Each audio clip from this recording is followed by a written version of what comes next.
Okay. So hello everyone. तो यार आज की जो हमारी वीडियो है इसमें हम बात करेंगे टीसीएस एनक्यूटी के जो न्यूमेरिकल एबिलिटी के क्वेश्चंस हैं उनके हम जो सॉल्व करने वाले हैं इस वीडियो में। और ये जो क्वेश्चंस है आपके सितंबर जो कि अभी चल रहा है आपका टीसीएस एनक्यूटी का एग्जाम, इसमें पूछा गया है।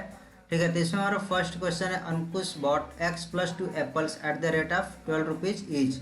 One apple got rotten during transportation and he sold all the remaining apples for rupees 300. If the percentage profit made by Ankush in the whole transaction is 25%, find the number of apples sold by Ankush. तो यहाँ पर क्या बोल रहा है कि अंकुश जो है x+2 एप्पल्स खरीदा है कि एक एप्पल जो है 12 रुपीज़ का है, बट ट्रांसपोर्टेशन के जो है दौरान क्या हो रहा है, एक एप्पल खराब हो गया यानी कि x+1 बच रहा है। और इस x+1 को कितने में टोटल बेच रहा है, 300 में बेच दिया और उसको जो 25% का प्रॉफिट हुआ है। ये जो हमारा सवाल है इसको हम दो मेथड से देखेंगे। सबसे पहले आपका जो है एक मेथड देखेंगे जो हमारा काफ़ी इजी है। ठीक है, आप जैसे 6th में 7th क्लास में आप जैसे सॉल्व करते हो सारी चीज़ें, वैसे हम इसको सॉल्व करेंगे। दूसरा हमारा मेथड थोड़ा सा स्मार्ट तरीका होगा, उसमें कम टाइम लगेगा, शॉर्ट मेथड होगा। तो यहाँ पर आपका क्या गिवन है कि प्रॉफिट आपका गिवन है। तो ठीक है, प्रॉफिट हमारा उसका फॉर्मूला क्या होता है, परसेंटेज प्रॉफिट इक्वल्स होता है सेलिंग प्राइस माइनस में कॉस्ट प्राइस अपॉन में क्या होता है कॉस्ट प्राइस इनटू में 100 होता है। ठीक है, तो परसेंटेज प्रॉफिट हमें गिवन है 25%, यहाँ पर 25 रख लेंगे और 100 को हमने इधर कर लिया तो 100 हो गया। और इक्वल्स में सेलिंग प्राइस, देखिए जो टोटल हमारा x+1 बचा था उसको कितने में बेच रहा है, 300 में, तो 300 माइनस में कॉस्ट प्राइस कितना हो जाएगा, एक का कॉस्ट प्राइस है एक एप्पल का 12 और टोटल कितने एप्पल्स हैं x+2, तो टोटल कॉस्ट प्राइस कितना हो जाएगा 12 इंटू x+2, तो हमारा हो जाएगा 12 इंटू x+2 और अपॉन में क्या हो जाएगा 12x+2। यहाँ से जो है 4 टाइम से कैंसिल कर देगा और 4 से यहाँ पर हो जाएगा 3। ठीक है, तो यहाँ पर हम आगे बढ़ेंगे, हमारा क्या आ जाएगा 1 और इक्वल्स में 300 माइनस में 12x प्लस माइनस अभी भी रहेगा, यहाँ पर भी 24 यहाँ पर मिल जाएगा हमें। और यहाँ पर अपॉन में आपका हो जाएगा 3x प्लस में 6। ठीक है, तो ये पूरा का पूरा जो है क्रॉस मल्टीप्लाई वगैरह कर लेंगे तो हमारा आ जाएगा 3x प्लस में 6 इक्वल्स 300 माइनस में, और ये माइनस इतना रहेगा बट अभी हम कर लेते हैं माइनस 24। यहाँ से हमारा आ जाएगा 15x इक्वल्स में माइनस 30 और हो जाएगा 270 और x की वैल्यू आ जाएगी 1 और 8 टाइम्स, x की वैल्यू 18 आ गई। पूछा क्या है कि find the number of apples sold by Ankush, कितना उसने सोल्ड किया। तो यहाँ पर उसने बोला कि एक एप्पल जो है रॉटन है, ठीक है, यानी कि वो जो है उसको नहीं बेचेगा। अब बचा कितना, x+1 जो है वो बेच रहा है, x+1 बेच रहा है, इसका मतलब क्या हो गया x की वैल्यू 18 आ गई तो 19 एप्पल्स टोटल क्या कर रहा है वो सोल्ड कर रहा है। तो हमारा आंसर हो जाएगा 19। ये तो हमारा हो गया मेथड 1। अब हम बात करते हैं अपने सेकंड मेथड की, जो कि थोड़ा सा स्मार्ट तरीका है इसको सॉल्व करने का। तो इसमें क्या है कि आपका गिवन है कि x+2 एप्पल्स जो है यहाँ है और 12 रुपीज़ पर एप्पल के हिसाब से जो है खरीद रहा है। ठीक है, यानी कि कॉस्ट प्राइस हम बोल सकते हैं कि हमारा है 12 इंटू x+2 हो गया। सेलिंग प्राइस क्या होगा, सेलिंग प्राइस बोला है कि 300 रुपीज़ है। ठीक है, और जो है इस सेलिंग प्राइस पर उसको 25% का प्रॉफिट होता है। तो अगर मैं बोलता हूँ कि हमारा कॉस्ट प्राइस 100 रुपीज़ है, ठीक है, तो हमारा सेलिंग प्राइस क्या हो जाएगा 125 रुपीज़। ठीक है, तभी हमें 25% का प्रॉफिट मिलेगा। बट ये चीज़ गिवन है कि 125 किसके इक्वल है, 300 के इक्वल है, यानी 125 जो है वो इक्वल हो रहा है हमारा 125% इक्वल हो रहा है 300 के। तो 1% हमारा किसके इक्वल होगा 300 अपॉन में 125 के। ठीक है, तो ऐसे ही हमारा जो है कॉस्ट प्राइस निकालना होगा तो 100% किसके इक्वल होगा, इंटू में 100 और ये हमारा 5 टाइम्स 4 और फिर हमारा हो जाएगा 60 240 आ गया। ठीक है, तो हमारा जो कॉस्ट प्राइस है वो आ गया कि भाई 240 है, 12x+2 इक्वल्स में 240 हो गया। क्यों 240 इक्वल किया, क्योंकि ये जो हमारा कॉस्ट प्राइस है 100% हमने माना है और ये जो है कॉस्ट प्राइस के इक्वल ये है। ठीक है, तो हमने 240 लिख दिया। अब x+2 की वैल्यू क्या हो जाएगी 20 हो जाएगी। हमें क्या निकालना है कि find the number of apples sold by Ankush. Sold कितना किया उसने, एक तो खराब हो गया था, यानी कि x+1 वो सोल्ड कर रहा है, तो हमें क्या मिल जाएगा, x+1 = 19 मिल जाएगा। इतने एप्पल्स उसने सोल्ड किए थे, तो हमारा आंसर हो जाएगा फर्स्ट वाला। ठीक है, आई होप ये चीज़ आपको क्लियरली समझ में आ गई। अब बढ़ते हैं अपने नेक्स्ट सवाल की तरफ और देखते हैं कि हमारा दूसरा सवाल क्या है। अब हमारा जो सेकंड क्वेश्चन है, इसमें an article is marked 36% above its cost price, discount of 10% is offered on the marked price, later on the article was sold by giving another discount of ₹12.60। If there is a profit of 15.4%, the marked price in rupees of the article is. ठीक है, तो सबसे पहले हम इसको हम solve करेंगे। ठीक है, एक हमारा जो राइट अप्रोच होगी उससे हम सॉल्व कर लेंगे, हम देख लेंगे आंसर क्या रहा है, किस तरह से सॉल्व हो रहा है। बट इसी में हम एक रॉन्ग अप्रोच देखेंगे, जैसा हमने फर्स्ट क्वेश्चन को सॉल्व किया था सेकंड मेथड से। अगर आप इसको उस तरह से ट्राई कर दो तो आप इसमें गलत जो है रॉन्ग अप्रोच यहाँ पर आपकी होगी और इस तरह से आपका आंसर नहीं आएगा। ठीक है, तो हमारा जो राइट अप्रोच है इसको हम सबसे पहले देखेंगे।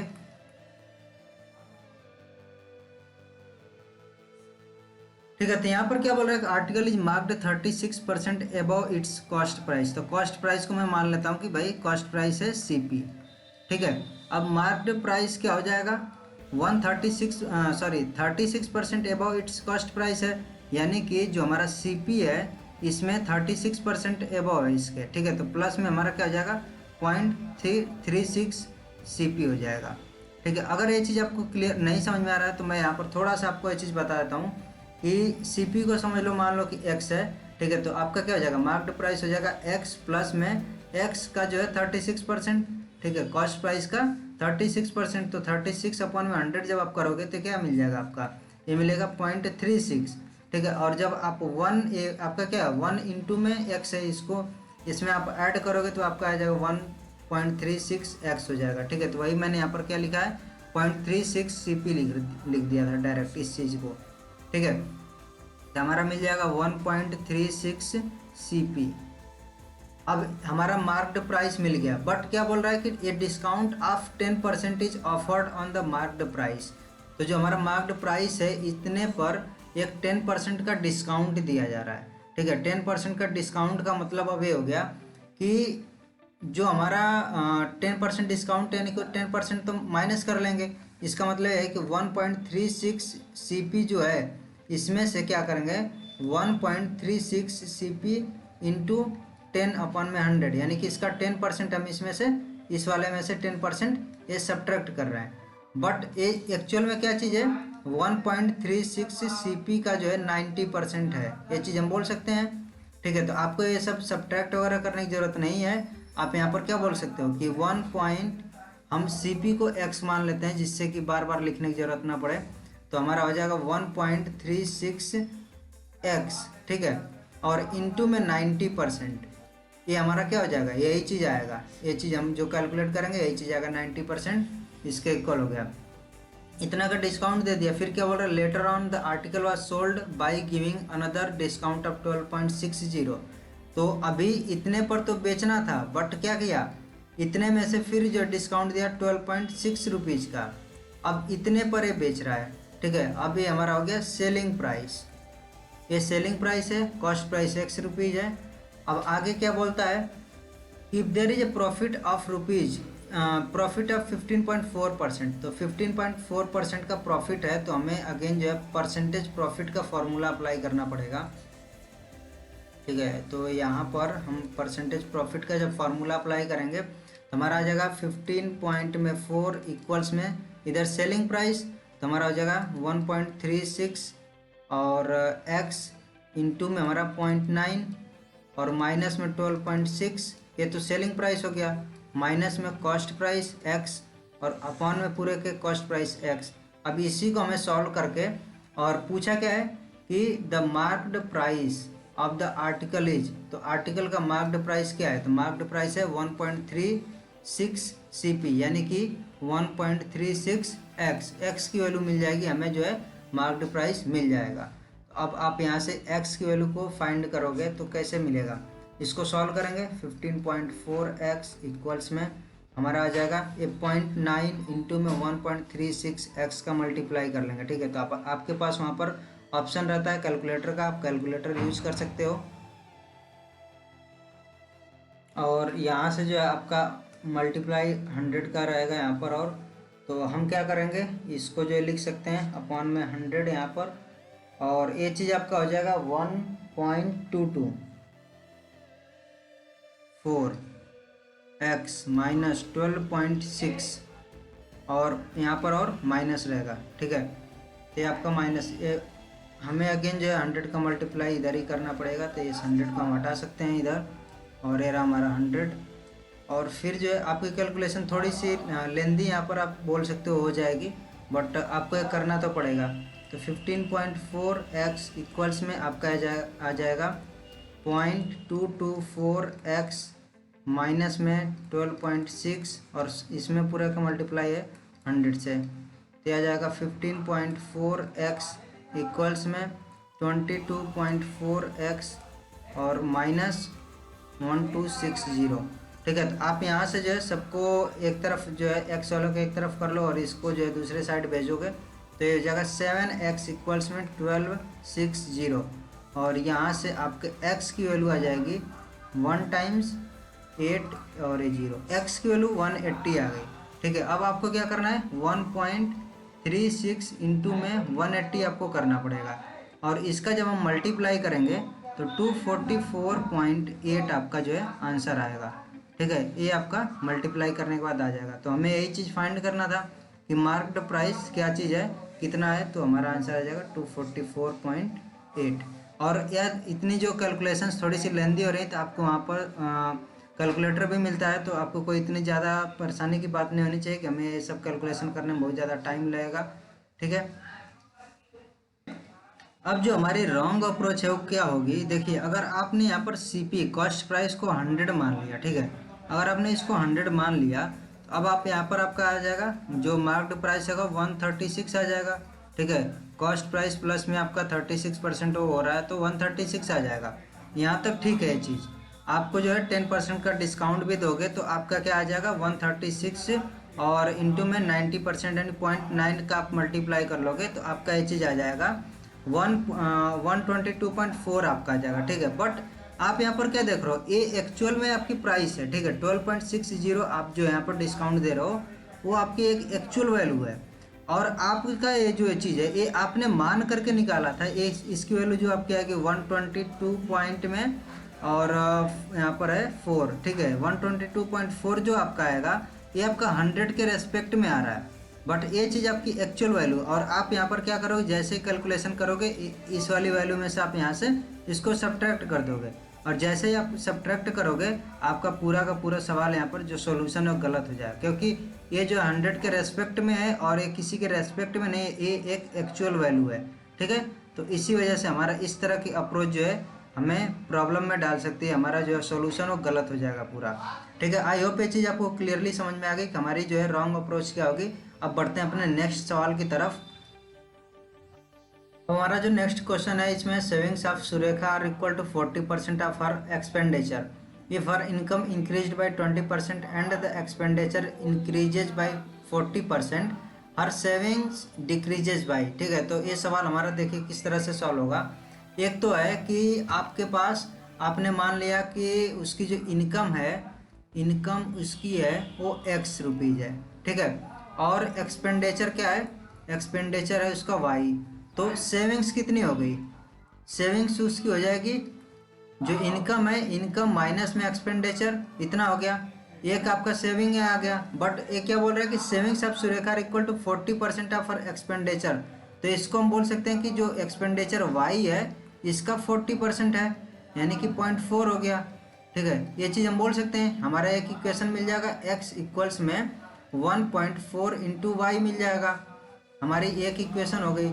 दूसरी चीज़ क्या बोल रहा है कि उसकी इनकम अगर 20% से इंक्रीज कर दिया जाए, इनकम x है तो यानी कि इनकम अब 1.2x हो गया, और एक्सपेंडिचर क्या हो जा रहा है इंक्रीज करके 40%, यानी कि 1.4y जो है एक्सपेंडिचर हो गया। तो अब उसकी सेविंग कितनी हो जाएगी, सेविंग हो गई 1.2x माइनस 1.4y, और पूछा है कि इसमें परसेंटेज में क्या जो है इसकी सेविंग कितने से डिक्रीज होगी। तो अभी जो है आपको क्या निकालना है, ये आपकी दूसरे जब है सेविंग टू बोल दिया तो सेविंग टू कितना हो जाएगा 1.2x, और x की वैल्यू 1.4y रख सकते हैं। ठीक है, तो हम जो यहाँ पर रख दे रहे हैं 1.4y माइनस में 1.4y, और 1.4y कॉमन कर लिया तो ये बचेगा 1.2 माइनस में 1 यानी कि 0.2। ठीक है, तो ये हो जाएगा 0.28y।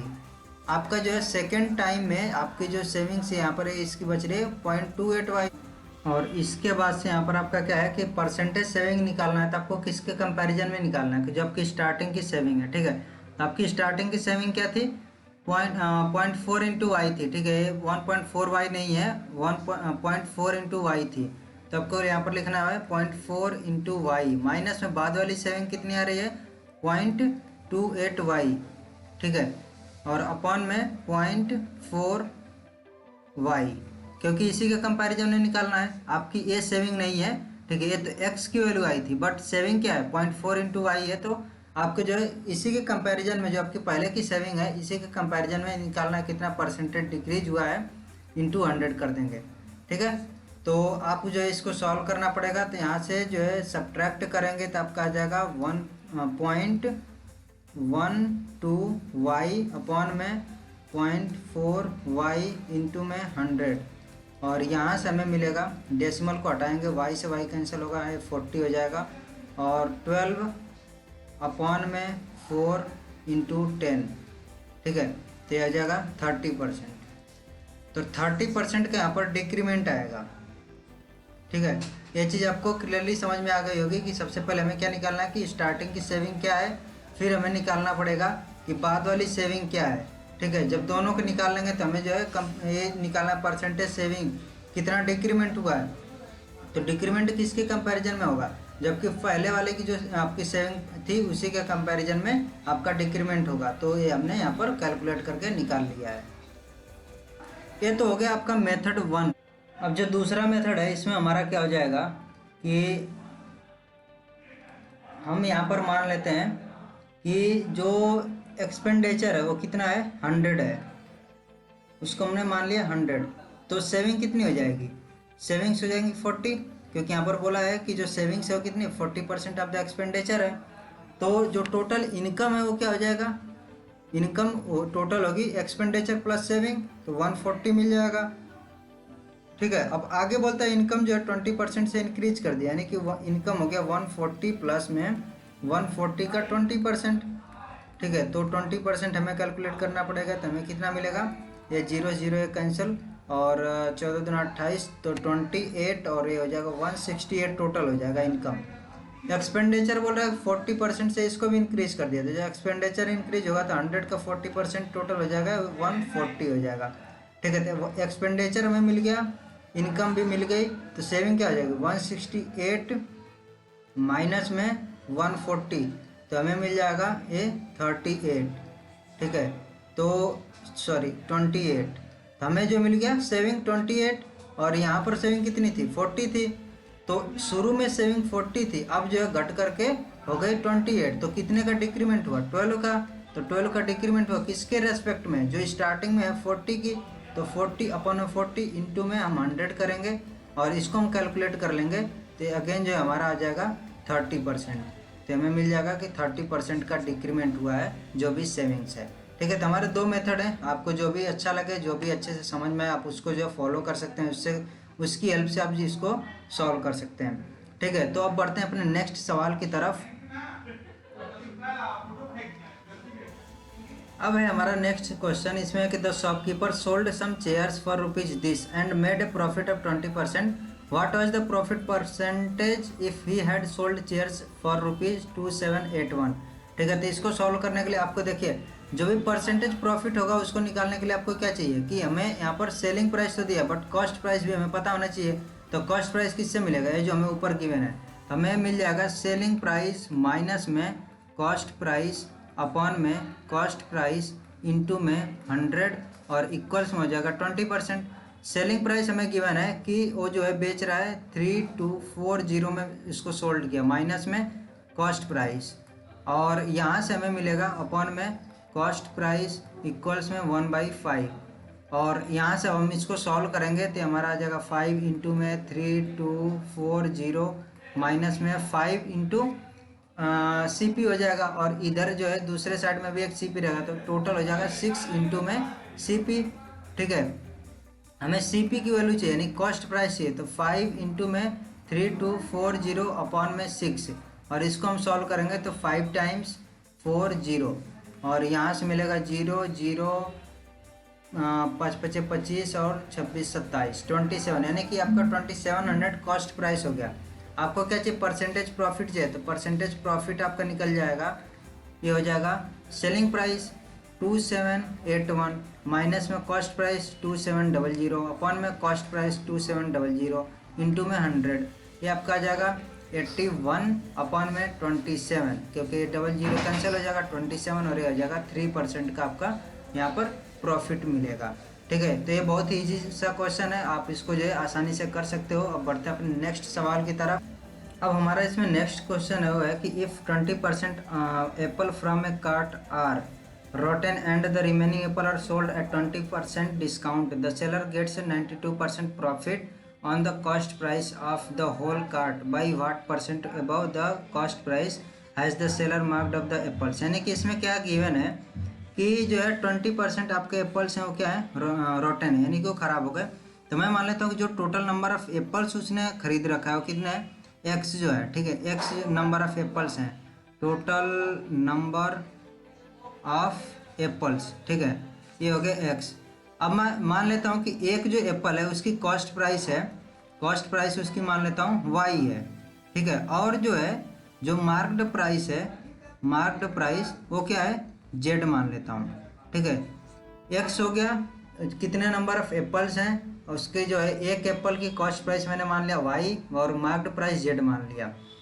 अब क्या है कि कॉस्ट प्राइस जो एक्स नंबर ऑफ एप्पल्स हैं टोटल सबका क्या हो जाएगा, टोटल कॉस्ट प्राइस, ये हमारा आ जाएगा एक्स इंटू वाई।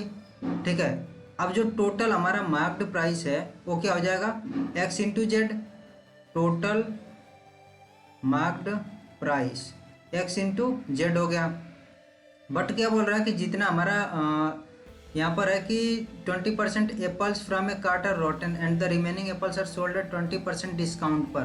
तो हमें जो है एक्स जेड नहीं करना है, जो मार्क्ड प्राइस है जो सेल कर रहा है वो कितने पे कर रहा है कि एक्स में से जो है आपका 20% हमें निकालना पड़ेगा, यानी कि 0.8 जो आपके एक्स हैं इन्हीं को वो बेच रहा है, सोल्ड कर रहा है, तो जो इतने को सोल्ड करेगा उसी का हमें मार्क्ड प्राइस मिलेगा।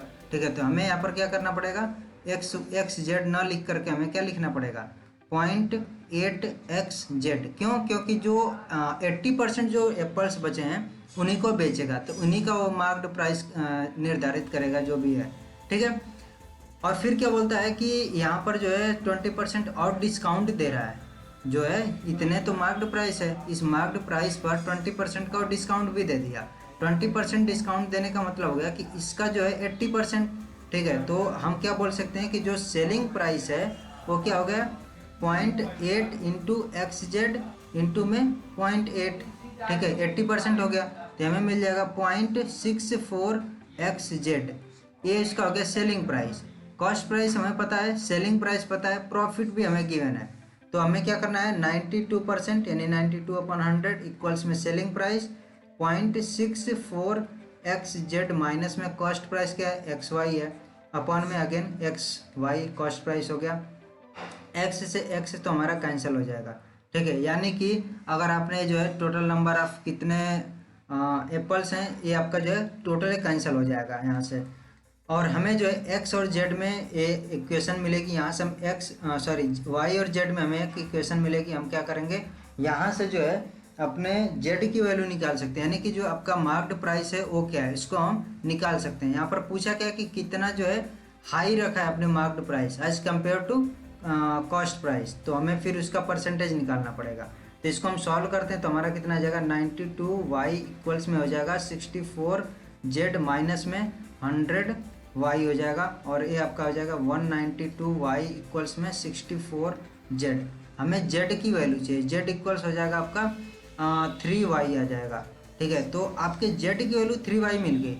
और आपकी जो है कॉस्ट प्राइस क्या है, एक एप्पल की है वाई है, एक एप्पल की मार्क्ड प्राइस आपको मिल गई 3y। तो कितना आपने हाई रखा, तो हाई कितना हो गया 3y माइनस वाई, तो 2y आपने हाई रखा है। और परसेंटेज क्या हो जाएगा 2y अपन में आपका कॉस्ट प्राइस y है इंटू में 100, यानी कि आपने जो है कॉस्ट प्राइस से 200% ज़्यादा करके इसका मार्क्ड प्राइस रखा है। तो हमारा आंसर आ जाएगा 200%। ठीक है, तो ये वाला जो सवाल है हमारा 100 के बेस पर हम अगर सॉल्व करते हैं थोड़ा सा डिफ़िकल्टीज में आएगी। तो हमने जो है ये वाली अप्रोच यहाँ पर हमें जो है थोड़ा सा इजी लगा, तो इसलिए हमने इसको यहाँ पर डिस्कस किया है। बाकी हमारा नेक्स्ट क्वेश्चन है उसको हम देखते हैं आगे। ये है हमारा सवाल कि यहाँ पर दिया है कि out of 80 students 45 students passed in mathematics and 60% students passed in English, यानी कि 45% आपके जो है मैथमेटिक्स में पास हुए, 60% जो है इंग्लिश में हुए, 35% जो है दोनों में फेल हो गए हैं। How many student passed in both the subject, यानी कि आपका जो यहाँ पर क्या चीज़ें पता है कि आपके जो है 45% तो मैथ में पास हुए हैं, आपके 60% पास हुए हैं इंग्लिश में। ठीक है, अब ये चीज़ गिवन है कि ओनली मैथ में पास हुए हैं 45%। ऐसा भी हो सकता है कि जो इंग्लिश में पास हुए हैं वो मैथ में भी पास हुए हों 45% में, और ऐसा भी हो सकता है कि जो 60% इंग्लिश में पास हुए हैं वो जो है मैथ वाले भी हों। ठीक है, यानी कि हमें ये चीज़ यहाँ से पता लग जाएगा कि फेल कितने हुए, मैथ में कितने फेल हुए हैं 55%, और इंग्लिश में कितने फेल हुए हैं 40%। ठीक है, अब ऐसा हो सकता है कि दोनों में कुछ कॉमन भी हो, बट यहाँ पर इसने बता दिया कि दोनों में कॉमन कितने हैं कि दोनों सब्जेक्ट में जो फेल हुए वो हैं 35%। ये चीज़ हमें बता दी गई, यानी कि आपके जो है फेल हैं मैथ में 55%, इंग्लिश में है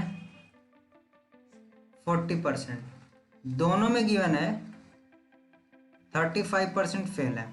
तो सिर्फ मैथ में कितने फेल हैं, -35 कर देंगे 20 आ गया, -35 कर देंगे 5% आ गया, यानी कि ये जो है 20% सिर्फ मैथ में फेल हैं, 5% जो है सिर्फ इंग्लिश में फेल हैं, और दोनों में जो है कुछ स्टूडेंट है जो दोनों में फेल हो, कितने हैं 35% हैं। अब टोटल कितने स्टूडेंट फेल हैं इसका परसेंटेज हमें मिल जाएगा। ये तो है कि भाई ये मैथ में फेल है यानी कि इंग्लिश में पास है, ये जो है इंग्लिश में फेल है यानी कि मैथ में फेल, इंग्लिश में फेल है मैथ में पास है, यानी कि आपके 25% हो गए जो कि सिर्फ एक सब्जेक्ट में फेल है। ठीक है, एक सब्जेक्ट में फेल वाले 25%, और दोनों में जो फेल हैं वो हो गए 35%। तो टोटल कितने परसेंट हो गए 60% स्टूडेंट है जो है टोटल फेल है। ठीक है, अब पास कितने हो गए 40% जो बचा हुआ आपके पास है। ठीक है, क्योंकि ये जो 20% एक सब्जेक्ट इसमें हो गया और 5% जो है इंग्लिश में फेल हो गए, और ये जो है दोनों में फेल वाले मिल गए। तो टोटल हमारे ये जो जितने फेल स्टूडेंट हो कितने 60% है, हमारे पास्ड वाले कितने आ गए, पास्ड स्टूडेंट हो गए 40%, 100% माइनस 60% 40%, और 80 में से जो है ये 40% पास हुए, तो 80 का 40% कितना आ जाएगा, तो 40 अपॉन में 100 कर देंगे तो हमें मिल जाएगा 32 स्टूडेंट जो है वो सब सब्जेक्ट्स में पास है हमारे, तो हमारा आंसर ये आ जाएगा। ठीक है, तो ये थे हमारे कुछ क्वेश्चंस जो कि आपके TCS NQT में पूछे गए थे, और आई होप जो है आपको अच्छे से सभी के सभी सवाल के सॉल्यूशन समझ में आए होंगे, और अगर आपको कोई डाउट है तो आप ज़रूर कमेंट कीजिएगा। सो गाइज मिलते हैं नेक्स्ट वीडियो में। So till then bye bye, take care. और यार अगर चैनल पर नए हो तो चैनल को सब्सक्राइब कर देना, और जो है वीडियो अच्छी लगे तो वीडियो को लाइक भी कर देना।